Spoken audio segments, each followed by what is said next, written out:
Hello and welcome back to Continental Club, where we discuss the hottest topics in European football, and we've got a real treat for you. Joining myself and Henry Hill today, we've got Jonathan Johnson, CBS correspondent, French football expert. Jonathan, thank you so much for joining us. How are you doing? Hey there, great to be on. Thanks for having me on, guys. Doing well, doing the best we can with the heat over here in Paris, but understand that pretty much the rest of Europe is dealing with similar conditions at the moment, so I hope you guys are holding up.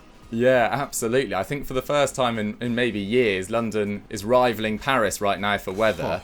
I'm personally not enjoying it too much. Henry, I would ask you how you are, but we've only got a limited amount of time with Jonathan, so let's crack into it. Our first question, Jonathan, came in from Saka Pradber7, and it says, what options are PSG looking at to bolster their front line, and who are they looking to sell? Now, it's been a summer sort of rebuild going on with Luis Campos coming in as sporting director, Christophe Galtier, and there's been loads of transfer rumours floating around, Scamacca, Skriniar, Renato Sanchez. How far along are any of these deals? Well, if we're talking solely about the attack, it's more of a question of who are they not wanting to sell, apart from Kylian Mbappe.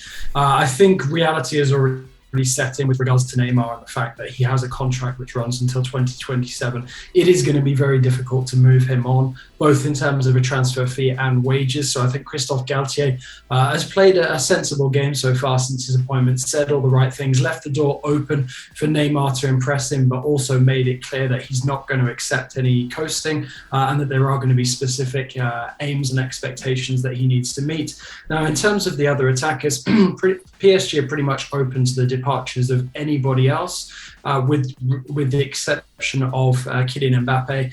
And I'd probably add Lionel Messi into that as well. It's pretty much accepted that he'll see out the second year of his deal. I doubt that there will be an additional year after that, despite the fact that PSG have an option, but we'll cross that bridge when we come to it.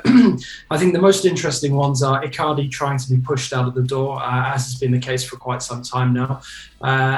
And you've got Arnaud Kalimuendo, who's come back from, back-to-back loan spells with Lens, which have been quite fruitful, but, may well still find himself lacking a potential berth in the PSG squad. If PSG were to be able to move on an Icardi, for example, I do think that there is room, for guys like Kalimuendo to perhaps be included in the squad rotation, but it's not the easiest situation for PSG when they're trying to rebuild this attack, both with an eye on what's going on now and also sort of how the attack might look in a couple of years into the future, when obviously Kylian Mbappe's future will once again be the subject of debate. So in terms of the attackers that are looking to bring in, Scamacca is a guy they've been looking into. It's my understanding they won't go above a certain price, which is around the 40 million mark, when Sassuolo want more.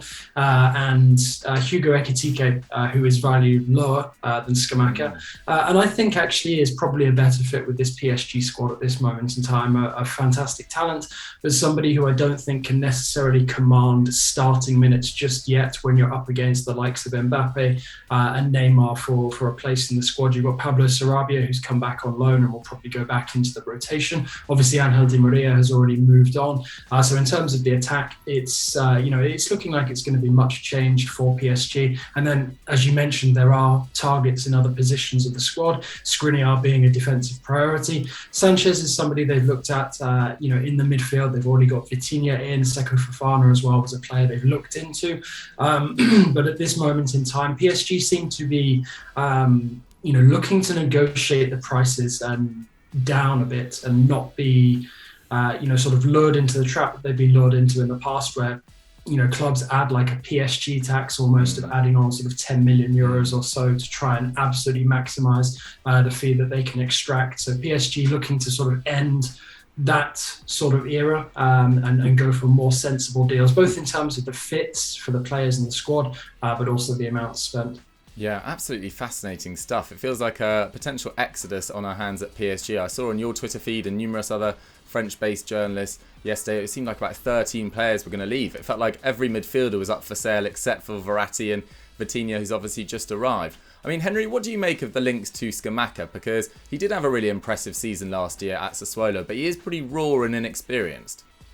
Yeah, an explosive campaign. It was interesting, just quickly, what you were saying about Hugo Ekitike. I was reading that the Rant's president basically said that there was a deadline of the 10th of July before they were, and after which time they weren't going to accept any selling any of their forwards or their players in general, because they were going off on their pre-season tour of Belgium. So it'll be interesting to see if PSG can maybe change their tune on that one, because Ekitike, I agree with you, maybe a bit more of a raw product, less weight on his shoulders if he did go to PSG. Whereas with Scamacca, if they are looking to pay that kind of money, you would be expecting a pretty good goal return from him. He hit 16 goals in 38 games. But, I mean, 16 goals from 11 XG. A lot of people get funny about XG, and perhaps rightly so. But, you know, that was about the same as Christoph Piontek last season. So, not maybe he's running as hot as you'd expect for a striker to go to one of the biggest clubs in Europe at the moment and maybe make a difference on the biggest stage. So, I think, personally, I'd like to see Scamacca do it again for Sassuolo. I think maybe another season we need to see him really shine. And then if he's really proving his worth at that point, then I definitely could see him getting a good move. But as we've said, looks like Messi's going to have 1 year on his deal, so I don't think there's an urgent need to update that forward line straight away. But yeah, I just think PSG's not quite the right move for Scamacca right now. But if they did bring him in, I'm sure Gautier would know what to do with him, because he's been pretty exceptional with forwards over the past few years. Yeah, absolutely. I think another year, as you say, at Sassuolo might do him well. Domenico Berardi's still there. They've still got Raspadori. There's potential for Sassuolo to really make strides next year. Let's move on to Marseille, Jonathan, because it appeared that all things were going well at the end of last season. They qualified for the Champions League, you know, a very controversial club. It's rarely settled for long, and so it's proved. Jorge Sampaoli has left. I mean, what's gone on there? And his replacement, Igor Tudor, as well, has got an excellent reputation. How do you see that going? Yeah, Marseille are very, very interesting. Never a dull moment there. I think it's a case of history repeating itself, unfortunately, with Sampaoli. You have had a number of coaches there in the past, sort of 5 to 10 years, who have done better than expected, and then sort of expect to be backed by the board and find themselves banging their head against a brick wall, trying to ask for the kind of funds that would make them competitive both domestically and on the continental scene. So you've had André Villas-Boas before him, even Marcelo Bielsa as well. And, you know, this is something I'm not sure is going to change for Marseille under the current ownership. And, you know, as we've seen from them in the past, they can be, you know, good, almost the best of the rest behind PSG and Ligue 1, but, you know, they are massive sort of strides away, you know, from being sort of at the level expected to be competitive in the Champions League. You could argue that Europa League, Europa Conference League is more their level, which was a shame to see them fall short in that competition last season. Same with Lyon. But, you know, I don't think anything could really have prepared people for, you know, the summer that Marseille have had when you saw them qualifying, you know, for the Champions League at the end of last season. You know, to have Sampaoli leave, you know, sort of shades of Bielsa when he left at the very beginning of one of their campaigns a few years ago.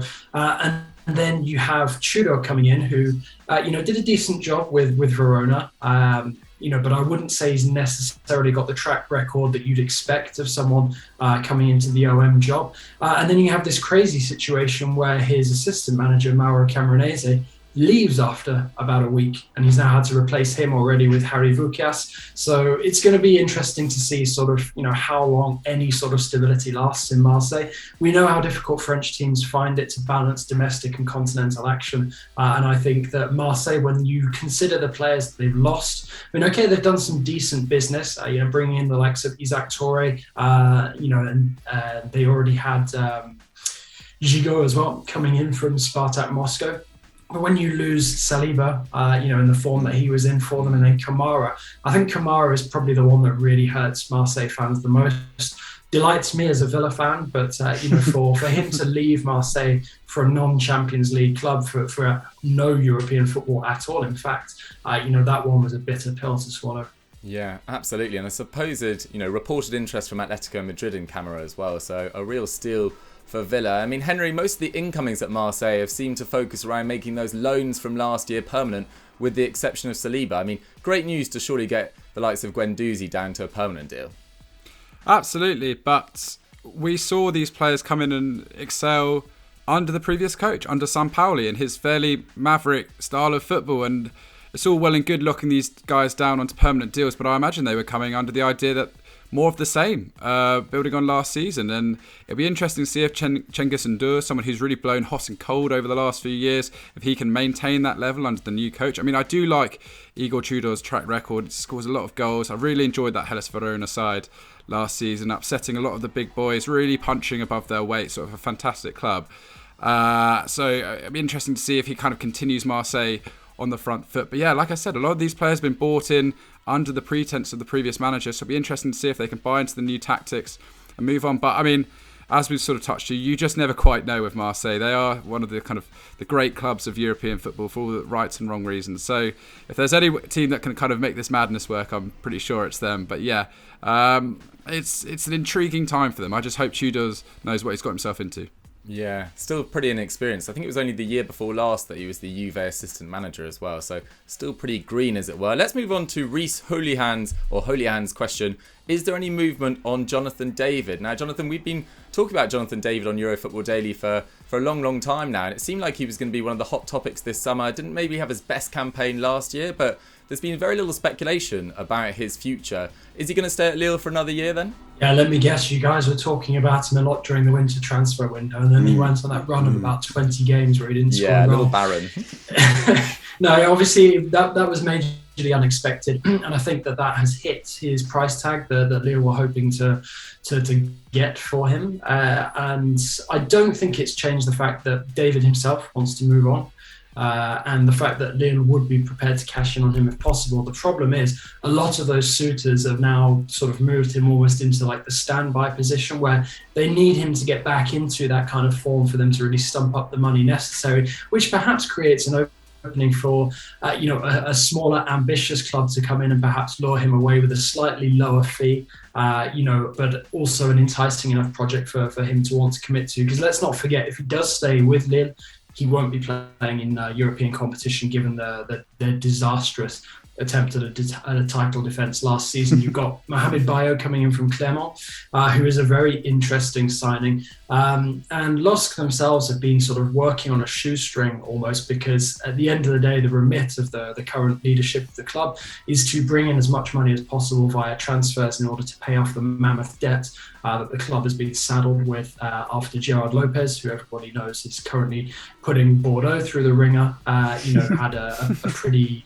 disastrous spell from an economic point of view. So Bayo, I think, is an interesting one to come in, because I certainly think that he will be arriving with an eye to David leaving. And then you've got Remy Cabella coming in on a free, as well as Jonas Martin, two veteran presences, guys with lots of experience in Ligue 1, but perhaps not in their best physical form. And when you've got Fonch in the back, who's getting close to 40, it's it is quite an aging squad. But then again, with Paulo Fonseca coming in, it's going to be a really interesting, almost experiment, really, I think, going on there. I don't personally expect Jonathan David to be part of it, but until somebody actually comes in with the sort of offer that would get the club to accept and allow him to discuss personal terms, he'll be there for the foreseeable future.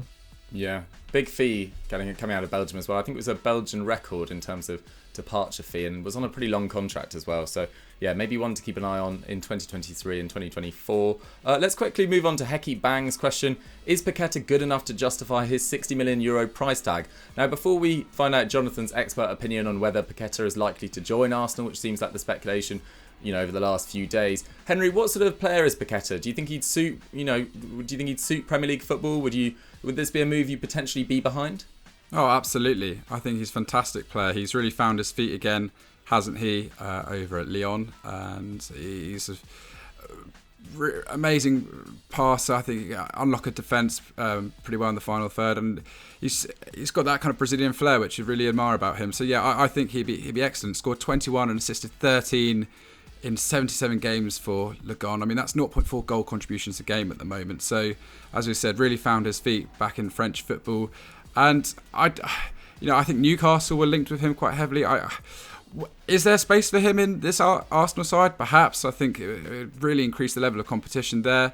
Might be slightly the wrong fit, in my opinion, with Odegaard already in that kind of role behind the striker. But yeah, I think it's fantastic. But I mean, I kind of understand where Jean-Michel Aulas is coming from. He's got Paqueta on a long-term contract. He doesn't have to sell him, I don't believe, at the moment. They've made a fairly few ambitious moves in the market, bringing Lacazette, Tolisso.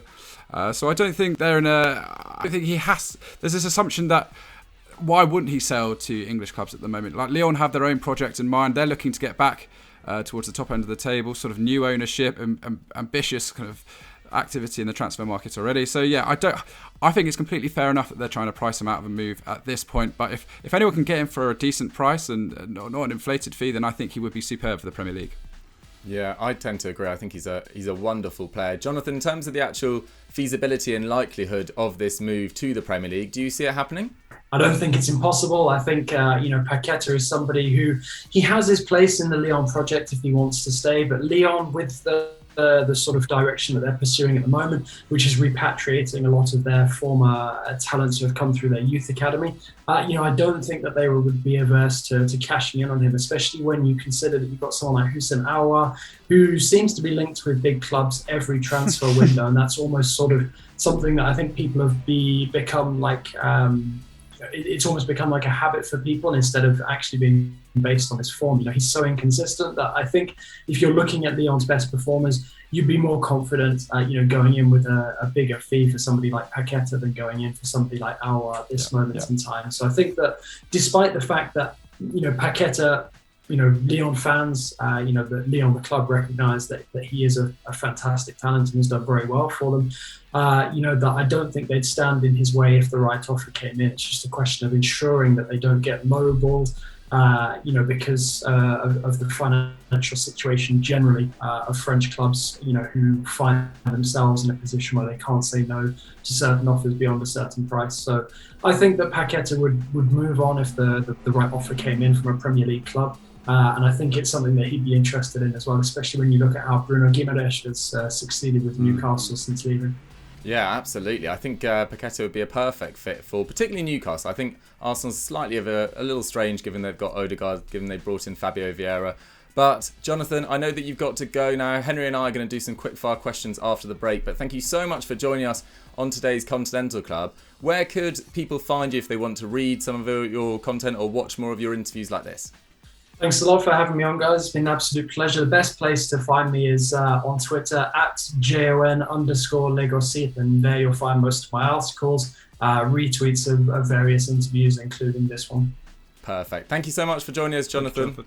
Thank you. Take care, guys.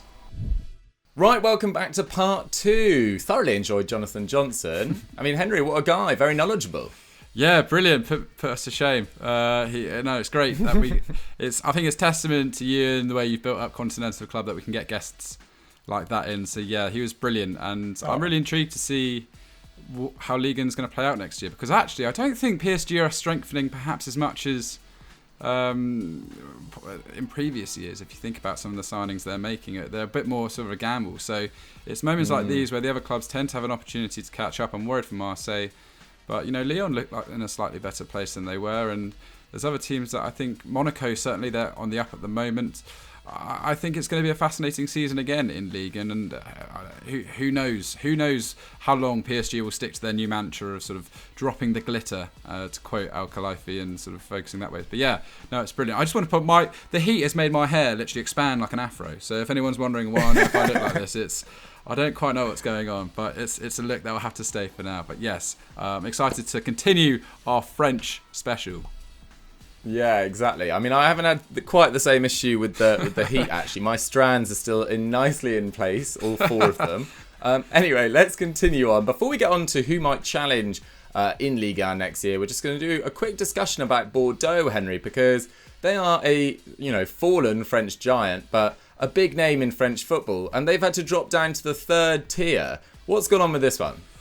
Yeah, I mean, on and off the pitch, absolute disaster. Jonathan hinted towards it. They're owned by Gerard Lopez, who's slightly bad news at the moment wherever he goes, isn't he?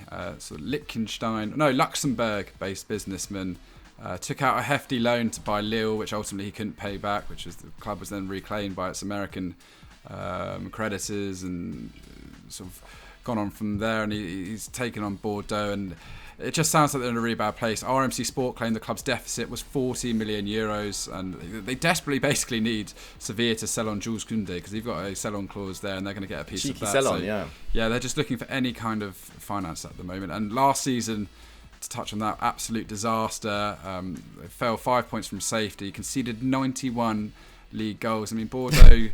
It's been a while since they've been competing for titles, but they've always been a middling club, haven't they? They've always been able to attract a fairly decent standard of player. I mean, you lost, Josh Madger to them once upon a time, I believe. Yeah, Dukes. painfully. Still not over it. Yeah, well, last laugh, aren't you, having now, Dougie? But yeah, it's really bad. Like you said, relegated to the third tier. There's another meeting to see on the 19th of July in front of France's National Olympic Committee to see kind of what's going to happen next with the club. So it's a really dark time for Bordeaux at the moment. Just massive financial mismanagement. They even had Yassin Adli, didn't they, last season? I thought on loan from AC Milan. So yeah. Well, anyway, I'm really worried for them, and it's a shame. But we've seen clubs like this before fall and build themselves up again. So I hopefully, fingers crossed, like Strasbourg, I think we're in the fifth tier. Something like 15 years ago, managed to sort of build their way back. So it's this we see this happen certainly in Italian and French football on quite a big scale. So it's not massive doom and gloom, but yeah, Bordeaux massively need to hit the reset button right now. Yeah, no, it doesn't look good for them whatsoever. But yeah, as you say, they can build themselves back up. I just think conceding 91 goals in a league campaign, I've never really heard of that. That's bizarre. I mean, even Fulham and Norwich and teams like that we've seen in the Premier League in the last few years with terrible defences, I don't think have got particularly close to 91. So no. That's an almost unheard of tally.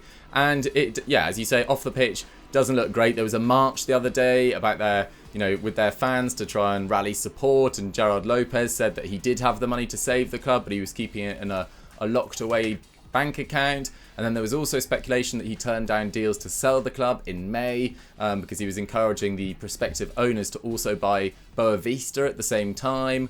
So it's all a bit of a mess, but we wish Bordeaux the best of luck next year. Dukes, this is a club which is 140 years old, has a stadium which 42,000 seater. It's a big club. It's a really, really big club, Bordeaux. Won the championships. So yeah, I just want to echo how big of a deal it is, these guys just sort of crashing off the way they have.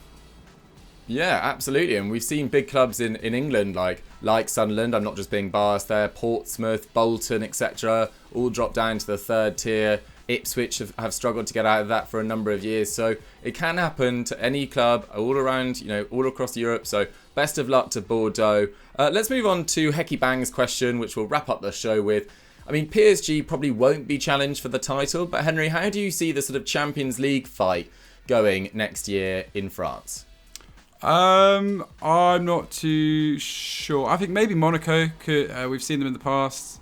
I think they've got such a young, exciting group of players at the moment. I wouldn't be surprised if they could spring a few tricks and maybe catch out some of the bigger sides who are going to be playing an awful lot of football this year. Let's remember, squads are going to be stretched. But I mean, Monaco, what an amazing end to their season. Won 9 of their final 10 league games. Finished 2 points off second place Marseille, whose form sort of drifted in and out. I am worried a bit for Marseille, but they lost Tchouaméni and they've sold Pietro Pellegrini. That's not a big loss at all. But they've also released Sidibe, Fabregas is gone, and Vita Manone. But they did sign Minamino. I think that's such a good signing. We touched on it last week. I really do think that given a permanent run in the side, he could be a £17 million player. He could be double that in a few years' time if he just gets his feet under the table, which, let's face it, in that Liverpool forward line is a very, very difficult task, isn't it? I still think Ben Yedder is one of the most consistent strikers of the last 5 years, isn't he? Such an underrated goal scorer in the French side too. Kevin Volland, who we really were impressed with that move last year, wasn't it? Like 11 million euros he went over from Leverkusen for. I think he's just been a superb, selfless player. He's a really selfless forward. Doesn't maybe score loads of goals, but creates loads of opportunities for the side. Got Gelson Martins, Diop, Golovin as well. He could come into some form. So yeah, I'm excited. Still got Disasi, Badiashile, just endless list of talent coming off there. So I think they could maybe do something. Rennes, a bit more interesting. They were only 3 points behind Monaco in the end, unlike Nice. Nice have lost their manager, so let's see. I mean, they've lost Nayef Aguirre to West Ham in a £31 million deal. I'm not going to pretend I know too much about him. But that's a big fee, isn't it? They brought in Steve Mandanda so far. I mean, that's just getting some experience through the door, isn't it? So Rennes, I think, might suffer a similar fate to their sort of entry into the Champions League a few years ago. So yeah, I'm not too confident for their hopes this year. Yeah, I think the other club to probably mention is Lyon, just because of the sort of calibre or the names and reputation of the free transfers they brought in this summer with Lacazette and Tolisso, which we talked about on Continental Club, particularly the latter a couple of weeks ago. But Tolisso, experience at Lyon, was one of Liga and Europe's most outstanding players when he was bought by Bayern, has had injury issues there. Hopefully he can get back to some sort of form there, and they've still got the likes of Kakare. But I think this summer was really, and Moussa Dembele too, but this summer was really about keeping hold of their best players, because we've seen Ndombele leave for big money in the past, although he came back and had that sort of slightly underwhelming loan spell. We've seen Joachim Andersen leave. We've seen Bruno Guimaraes leave in the last 12 months as well. Like, these are big names that they've lost. So it was unsurprising that they suffered last term. But Peter Bosz can't really afford to get off to a bad start this season, because if they're in mid-table come October, I've been saying it for months now and it hasn't actually come true. But I think his job will be under serious pressure. But for me, I think it'll be Monaco as PSG's closest challengers. They finished the season in such phenomenal form under Philippe Clement. And that attack with Minamino adding to their options as well. They've still kept hold of Sofiane Diop as well. And then they've got Ben Yedder and Zac Efron, a.k.a. Kevin Volland, up front. So it's looking pretty good for Monaco, to be totally honest. But Ligue 1's going to be absolutely intriguing next season, because no one's done massive business so far. We've just seen the sort of Chouameni outgoing as the sort of biggest talking point from their summer so far. So that's our thoughts on Ligue 1, guys. Leave your thoughts in the comments down below, and any questions you've got for us as well will be in the comments throughout the weekend on Continental Club. Henry, if they've enjoyed this Ligue 1 special, what should they go and watch now? Oh, I just want to quickly clarify, Rennes are in the Europa League, not the Champions League next season. Yes. And I still don't think they'll be challenging PSG for a title anytime soon. Anyway, that's out of the way. The Football Pyramids, go check it out. I believe we're in semi-final or final mode at the moment. It's Chris and Pato. I mean, the big names that you want to see. So go check that out if you haven't already. Perfect. Yes, that is coming out tomorrow at 10 a.m. They are competing for a place in the final alongside Michael, the Stat Wars Football Pyramid dominator McCubbin. So tough opposition coming up against the winner of that one. Guys, thank you very much for watching this week's Continental Club. Please send your thoughts and congratulations and, love for Jonathan in the comments down below. He's a very busy journalist, didn't need to come on and contribute so much to our show. So thank you very much to him again, and we will catch you next week. Goodbye.